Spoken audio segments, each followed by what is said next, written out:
How should Africa respond to the crisis in Ukraine? Following the crisis in Ukraine that has been spanning for over a month now, with the treatment of Africans, refugees fleeing the conflict areas in Ukraine, and how they have been treated, and also how Africa has been treated historically by the West, from slavery, colonization, name it. The question now is, how should Africa respond? I think Africa should be strategic in their dealings with the West and how they respond to this crisis in Ukraine. They should toe the Indian independent foreign policy line, whereby they decide to abstain and not be in favor or against anybody, but just be for peace.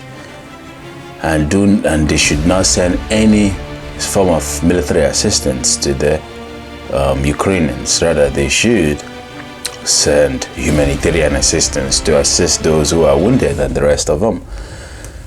But should Africa get itself involved in the sanction regime or stuff like that? No. I think Africa should be wise now. We should know that historically we were not even treated good by the Westerners, called them France, who from the French to the English to the German to the Portuguese, name them all. Historically, we've not really had that historical good relationship with them. It's been a bitter one, and it's not been on equal footing at all. So which is why I will suggest that Africans should stay out of the Ukraine crisis. Just be neutral. They can provide humanitarian support, that's fine, but just be neutral. Do not get involved with the rhetorics and all of that has been pushed on by the Western media houses. I have my reasons, because we were enslaved, we were colonized by these same people that are preaching human rights.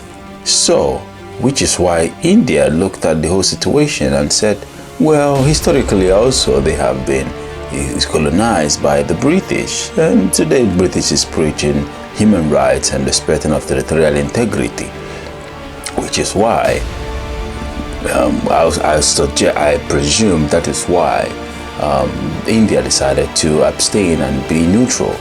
So Russia, are they the good guys? No. Ukrainians, are they good as well? No. Looking at the treatment of the Africans who are fleeing, how they pushed away some of them from the train and to accept only Ukrainians. Even some news anchors were saying the blue-eyed Europeans, they are just like us. Okay, I hear you. So African immigrants who are fleeing those conflict areas of Ukraine are not worth human being, or they are less of a human being. Is that what they are trying to tell us? And I looked at it this other way too. When you look at the UN vote and how Africans voted, a lot more abstained and a lot more voted against, and a few voted for. But now what the UN do not understand about that vote is this. That vote is this. How they do not understand? They might feel like abstinence means they are indirectly supported. No. Because Africa has a different interpretation of certain things that are not clear to the rest of the world. So our interpretation is, when Africans decided to abstain, just know that they are not in support of what you are doing. They are not in support of your resolution. If they choose to abstain, just know that they are not in support of it. They don't want to get involved into taking sides, which is why they abstained, which is a very good thing. Well, but if you look at it the other way, you can ask yourself, okay, how come this much of Africans are being against the resolution?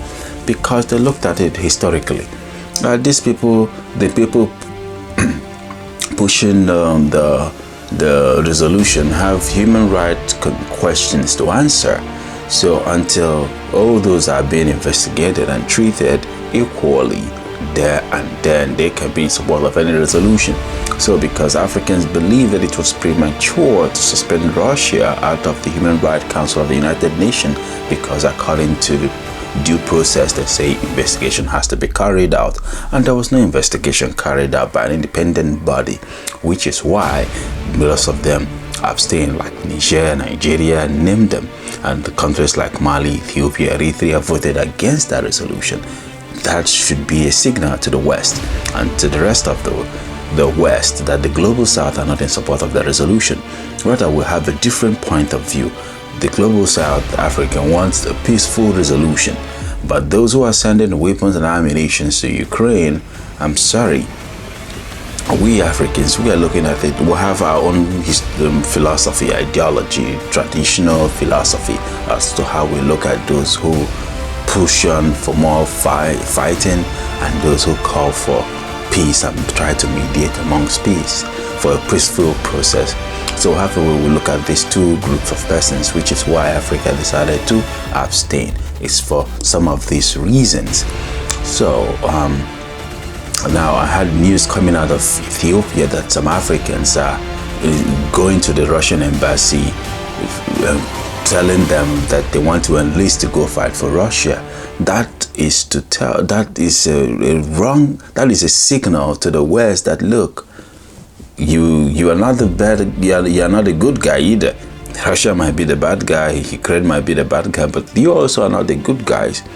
You should also examine yourselves and then come out to tell us before we can be able to listen. So when we look at all this, and then we can understand where Africa is coming from. In my opinion, Africa should be neutral and abstain.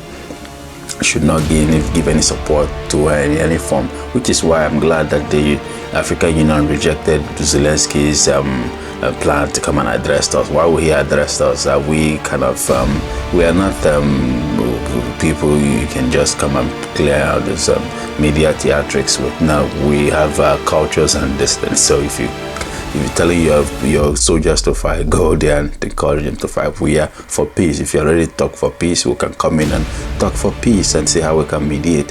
So this, to me, this is how I look at it. So don't forget to like, share, and subscribe. Thank you.